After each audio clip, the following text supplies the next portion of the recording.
Bonjour ou bonsoir, tout dépend à quelle heure je pars au Cardamom. On se souvient du dernier incendie du Maïdo en début d'année. Et lors de l'intervention des pompiers, je me souviens avoir entendu le capitaine du SDIS parler de Lavoun.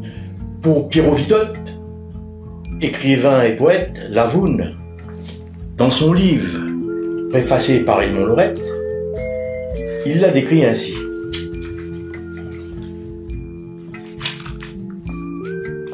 Constitué de feuillages délaissés, des ruines, de nids d'oiseaux, de ramassis d'écorces qui s'accumulent au pied des arbres, elle tisse une sorte d'écharpe maintenue par les racines des arbres de la forêt. Elle peut aussi cacher les braises que l'incendie a pu oublier sous le tapis.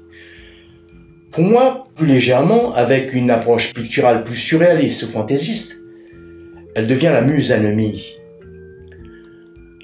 Angélico-perfide, sournoise et sarcastique à souhait.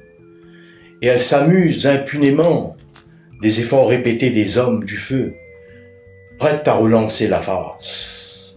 Le briquet, c'est elle qui l'a. Et elle peut rallumer les bougies, utiliser son touc et trier de sa pince les meilleures braises pour faire repartir le brasier. Quoi que l'on fasse, Lavoun restera fiché dans la doublure du patrimoine de l'UNESCO, au même titre que les espèces endémiques ou les honorables arbres brûlés de notre forêt.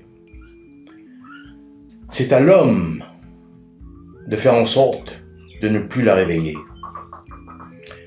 Merci à Pierrot Vitotte de nous avoir embarqués dans cette mystique créole et de m'avoir fait en toute sympathie la dédicace de son livre.